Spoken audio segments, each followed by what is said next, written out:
आज की क्लास में हम पढ़ेंगे फसल कविता, जो कि लिखी है नागार्जुन कवि ने। और इसके पहली वाली क्लास में हम एक दंतरस मुस्कान कविता पढ़ चुके थे कि बच्चे की मुस्कान जो है कवि के मन पर या उनके माता पिता के मन पर या साधारण मनुष्य के मन पर क्या प्रभाव डालती है, क्या उसमें जादू होता है, ये हम पहले के पाठ में पढ़ चुके हैं। ठीक है, आज की क्लास में हम देखते हैं फसल। तो फसल का महत्व क्या होता है, एक किसान का महत्व क्या होता है, किसान आज की स्थिति में उसका क्या महत्व है। फसल का जब महत्व होता है तो किसान का महत्व भी होना चाहिए। किसान को वही सम्मान, वही आदर मिलना चाहिए जिसका मूल्य जो है, जैसे फसल का हमारे लिए बहुत मूल्य है और फसल से हम अनाज निकलता है, अनाज से ही हमारा भरण पोषण होता है।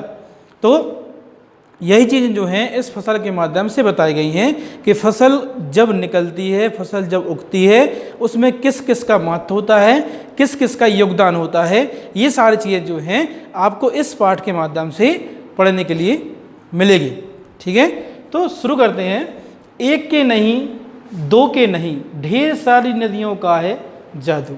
तो फसल जब निकलती है, फसल जब उगती है, तो उसके बारे में कहा गया है कि यह एक के नहीं, दो के नहीं, एक नहीं, दो के नहीं, ये ढेर सारी नदियों का है जादू। जो फसल में जो नदी का पानी आता है, तो नदी का पानी एक नदी से नहीं, कई नदियों से गुजरता हुआ आता है, कई नदियों से होकर आता है। तो अगर फसल निकलती है, फसल अच्छी होती है, तो ये ढेर सारी नदियों का के पानी का जादू है। ये एक का नहीं, बहुत सारे पानी का जादू है। ठीक है, एक के नहीं, दो के नहीं, लाख लाख कोटि हाथों के स्पर्श की है गरिमा। ठीक है, तो कहते हैं कवि कि यह एक के नहीं, दो के नहीं, एक नहीं, दो के नहीं, यह लाख लाख कोटि हाथों के स्पर्श की गरिमा। जो उसमें जब फसल निकलती है तो किसान का भी योगदान रहता है, उसके पूरे परिवार का योगदान रहता है, उसमें जो कटाई करता है उसका योगदान रहता है, जो निदाई करता है, ये सारी चीज़ें जो उसकी क्रियाकलाप होती हैं उन सब का योगदान रहता है। मिट्टी का भी योगदान रहता है, पानी का भी योगदान रहता है, जो पानी उसमें उसकी सिंचाई करते हैं उसका भी रहता है, साथ में बरसता है उसका भी रहता है। ये सारी चीज़ों के स्पर्श का है जादू। पर ये तो लाख लाख कोटि हाथ, अब लाख लाख कोटि हाथ मतलब लाख भी नहीं, कई लाख, तो ये तो अतिशयोक्ति अलंकार है, क्योंकि होता है ठीक है, पर इतना नहीं होता कि कई लाख हाथ एक फसल में लगाए गए हों, उनके स्पर्श से फसल को उगाया गया हो। तो ये उसका महत्व बताने के लिए अतिशयोक्ति अलंकार का प्रयोग इसमें किया गया है कि उसका महत्व क्या होता है। ठीक है, फिर एक के नहीं, दो के नहीं, हजार हजार खेतों की मिट्टी के हैं गुणधर्म। तो जो मिट्टी गुणधर्म होते हैं, मिट्टी का महत्व होता है, एक के नहीं हजार हजार खेतों के मिट्टी के गुणधर्म का ही जादू है। इस फसल को, जो फसल उगी हुई है, इसमें कई हजार मिट्टियों के गुण हैं। ठीक है, अब इसमें दो पंक्तियां दी गई थी, दो पद दिए गए थे। एक पद, दूसरे पद में ये है फसल क्या है, फसल क्या है, और कुछ और तो कुछ नहीं है वह, फसल कुछ नहीं है वह, तो क्या है फिर, नदियों के पानी का है जादू।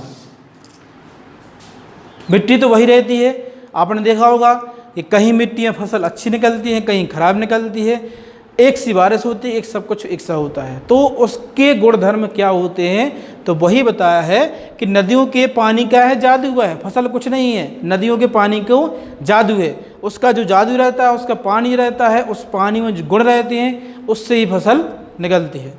हाथों के स्पर्श की महिमा, जो फसल को उगाने में जो सहयोग करते हैं, जो स्पर्श करते हैं हाथ, उनके सहयोग की महिमा है। फसल जो है उनके सहयोग की महिमा है। ठीक है, भूरी काली संदली मिट्टी के हैं गुणधर्म। तो मिट्टी कई प्रकार की होती है, भूरी मिट्टी भी होती है, काली, संदली, लाल, ये बहुत सारी मिट्टियाँ होती हैं, और एक फसल के लिए सारी मिट्टियों की अपनी विशेषता होती है।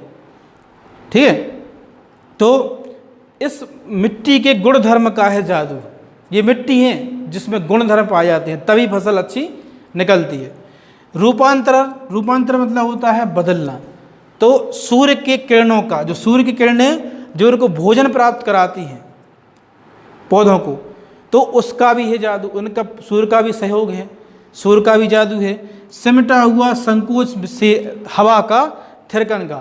तो इस अंतिम पंक्ति में कहते हैं कि किसान जो है, किसान का भी उतना महत्व होना चाहिए जितना महत्व फसल का होता है।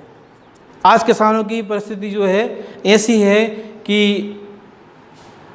पानी पर निर्भर रहते हैं और फसल कई बार उनकी नष्ट हो जाती है, तो उनको फसल को नष्ट होने से वो बचा तो नहीं सकते हैं, पर कई उनको परेशानियां, गरीबी, भुखमरी, बेरोजगारी, ये सारी परेशानियां उनको आती हैं।